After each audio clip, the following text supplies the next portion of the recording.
privileges. And no, I'm not going to raise my finger now and tell you do it all wrong. This is not what it's about.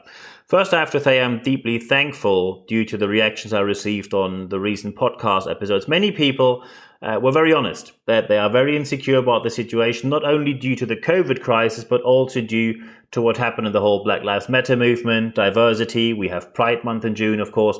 And many leaders say, I feel I can only do it wrong. And I can understand that there is a feeling of insecurity, which of course can not only damage the reputation of your brand, it can also happen to yourself that suddenly you say something which you thought is a good idea, but then it turns out that without or with knowing it, the statement was not too bright and will have a huge aftermath. So what shall we take care of? Because often people say, am I privileged? And if so, how do I realize in which areas I don't have, as many people say, the antennas to receive signals which I should receive? So first, don't blame yourself in the first place. It's a skill which is acquired. It is nothing you just know or do not know. Of course, some families, due to their own situation, have a situation where they know better because they come from a certain place, what is right and what is wrong to say in these kind of contexts. But now, of course, we look into aspects of your life where you can derive, and I'm going to give you 3 very specific examples plus 3 pieces of advice what you should do right now. So you go home with 3 examples and 3 specific pieces of advice what you should do right now with your leadership skills, because mastering the perception of privilege will make your company a better one, will make your teams perform better, and also will make you a better leader. So let's start with an example. So just think of maybe your life as a young person. How was life? So what have you done when you sat down with your parents? So maybe your parents might have told you some stories, because stories are the ones that stick. And most likely, many people received or got told stories from their parents. I remember that my parents always read out Christmas stories to me, which was very nice as I remember them. And of course, we went to the theater and watched the story of Scrooge. So often these stories had a very moral message. And of course, moral messages also have rules, and of course our parents also told us rules. And now just think, what kind of rules do you give your children? Just take a second to think about that, and now remember which rules they gave you. Which rules did they put up? Okay, so have you ever heard of the 10 rules of survival if stopped by the police? I haven't. Which already tells us quite something. And many of these rules, which I will mention, and because we will go through these 10 rules right now, many of these rules make sense. I'll just give you a couple of examples. So rule number 1, be polite and respectful. When stopped by the police, keep your mouth closed. That makes sense because we don't want to say anything wrong. Rule number 2, remember that your goal is to get home safely. I don't know how you feel. When I drove a car, and especially during my times as a referee, driving a car was very important because many of the stadiums are not very well connected to public transport way earlier before the events. But as referees, we had to be there way earlier. Not a single time when I got into a police control, I had on my mind to think, your goal is to get home safely. That is the standard. I never thought of not getting home safely due to police control. And by the way, I'm not going to talk down on the police here. That is not the core message. Just think that you have to teach your children rules how to deal with the police to make it home back to their friends and their families. The full rule, by the way, is remember that your goal is to get home safely. If you feel that your rights have been violated, you and your parents have the right to file a formal complaint with your local police jurisdiction. When you talk, and now you can derive that these rules, these 10 rules, are often given to young Afro-Americans. Even children got them told. So, and of course, it is more challenging when you speak to people from more challenging situations. They know that they can file a formal complaint, but they wouldn't go near any police station because the trust just isn't there. When we look into other rules, to then get to the next example, rule number 3, don't under any circumstance get into an argument with the police. That makes sense. Number 4, always remember that anything you say or can be used against you in court. That's correct, so legal advice here. Rule number 5, keep your hands in plain sight and make sure the police can see your hands at all times. That, of course, is specific to the United States due to the fact that many people own guns, and guns are usually huge amounts are in private hands. Rule number 6, avoid physical contact with the police, no sudden movements, and keep your hands out of pockets. I remember that during one police control, they asked me to show me if everything in my trunk was complete. So is the medication kit complete? Is it up to date? So they were opening and I was standing there with the hands in my pocket. I remember it because I was just spending my time. I didn't even think about that this could be wrong behavior. And well, that happened in Germany. So most likely German policemen didn't have any problem with that as well. Rule number 7, do not run even if you are afraid of the police. That of course makes sense because when you run, you seem to be suspicious. And now here we are with rule number 8. And now just think of a situation. You're sitting there with your children and you're telling them these rules. Your children are young, maybe 6, 8, 10 years old, going to school, having their whole life before them, having their whole life ahead of them. And you give them advice. The rules which we have so far are, well, I told you how they are. And then we come to rule number 8, and you better sit down now, or you just, if you're listening to this on public transport, just don't do anything else for the next couple of seconds. Sit there. You're an adult. You sit in front of your children and you tell them the following rule. Rule number 8. Even if you believe that you're innocent, do not resist arrest. I've no idea how, yeah, this is exactly how it feels. When I read that, and I didn't even know of these 10 rules until people told me, people from that community told me about the 10 rules which their parents told them, which now they tell their children. Even if you believe you're innocent, do not resist arrest. I can tell you something, when there is no proper reason and police would try to arrest me, I would resist. I would definitely resist. It is telling your children that even when you think there is no reason, just accept that they treat you the wrong way. And that is where, and exactly the feeling you had right now when I told you about this feeling of, that is the feeling when you're on the other side of privilege. We are on the good side. Many others are not. And of course, many who listen to this will not be on the privileged side in one way or the other. So rule number 9, by the way, don't make any statements about the incident until you are able to meet with a lawyer or public defender, of course. And rule number 10, stay calm and remain in control. Watch your words, body language, and emotions. So we have genuinely helpful rules, but there are rules there which let's say are debatable at best, and you don't want to tell them your children. Now, of course, some may ask, well, do you have any recent examples, not just general rules? Do you have any recent examples where suddenly people who are in a privileged position suddenly just show wrong behavior? Yes, I have. And the example is from yesterday. Yesterday, June 21st, 11:22 a.m. The Conservative Party of the United Kingdom posted, Happy Father's Day to all those special dads out there. Hashtag Happy Father's Day. Hashtag Father's Day. Nothing bad about that. Nothing wrong about that. Absolutely fine. And then they put a picture below. And by the way, before someone now thinks, oh, is some leftist now criticizing conservatives? I'm a self-employed entrepreneur. I am in for a small state and low taxation, but everything to a reasonable amount. So in Germany, you find me more the liberals. In the UK, you find me more in between the liberals and the conservatives. So now, of course, you need some visual, because visual always makes people read it better and you have more interaction. Many people will tell you on social media, put some image to it, you get more attention. And there is a Happy Father's Day image with the logo of the Conservative Party, and then you see a dark-skinned person who obviously is the father, and then a dark-skinned child. The comments below that are unbelievable. And the moment where you realize that people have no perception anymore, and this is the point where we have to talk about the problem. Things go wrong because we do not realize that we are in a privileged position. I just read to you, I could give you many comments. Just go on the Conservatives account of that day, read the comments, horrible. But one comment is from Sue P.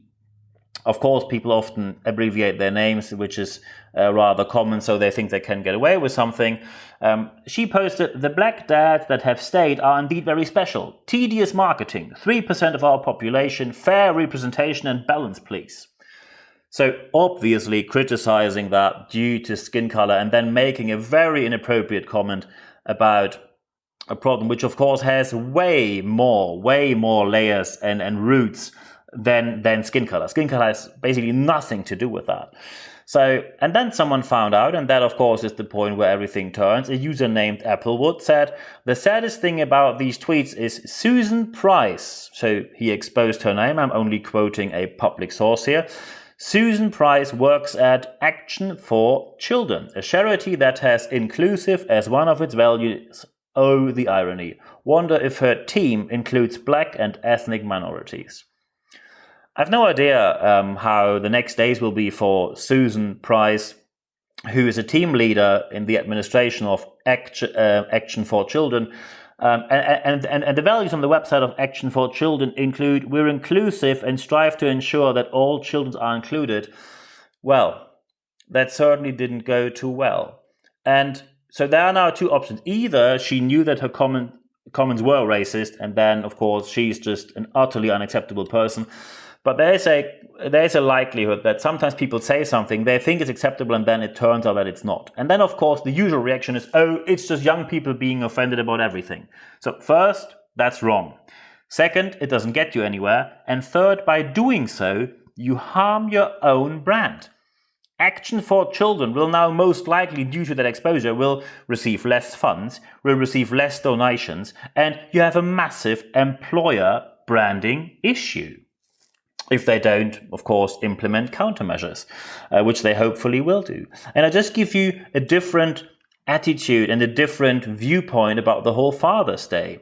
So when Father's Day, of course, and that was just yesterday, someone shared something. A user called Stephen Haskins on Twitter. I'm again quoting a public source.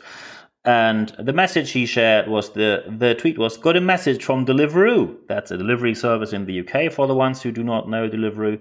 "Got a message from Deliveroo inviting me to treat your dad at home. I don't have a dad, so that's fun. Thanks, guys." So how does that feel?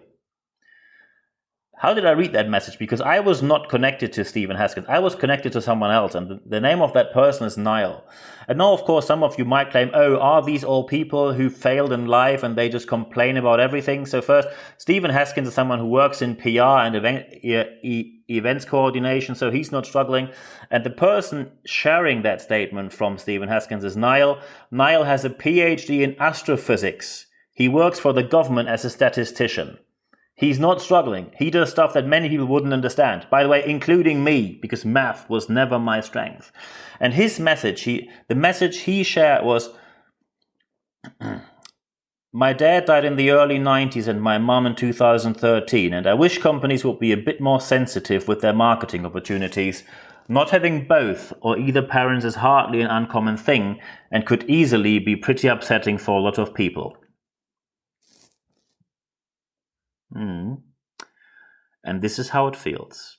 This is how it feels when you're suddenly left out. And when you are in the lucky situation, like for example I was, I had both of my parents staying together, both were healthy. My father had a good job, my mother at home taking care of us about school and homework, getting us to school, getting us home. Of course, when I went to the next city because I went to higher education, it all became a bit more challenging, but far away from saying that I come from challenging backgrounds. And as soon as you make a statement and then you think, "Oh, they are just only offended." No, we simply missed the point. We went face straight forward into the point and still missed it. And that is the issue. So what should you do now? Because of course, I don't want to just raise a finger and say you're doing it all wrong, because that doesn't help us. And by the way, when you have it done wrong, just say sorry that you've done it wrong and then learn from it. So step number one, look in your corporate culture and your corporate teams. How diverse are you? And when you say we're a rather conservative industry and due to that we are not very diverse, stop doing these kind of... I really struggle to call these apologies, but just don't make these excuses. because we know it's not true. It's not a whole industry that excludes all people. When you are not diverse, there's a problem either with your corporate culture, with your decision makers process, or with your HR and recruiting process. So look at them. So first, how diverse are you? Second, when you realize you're not diverse, change it. When you realize you are diverse, sit together with them and ask them about issues which you missed. Because this is how I learned it, by the way, as well.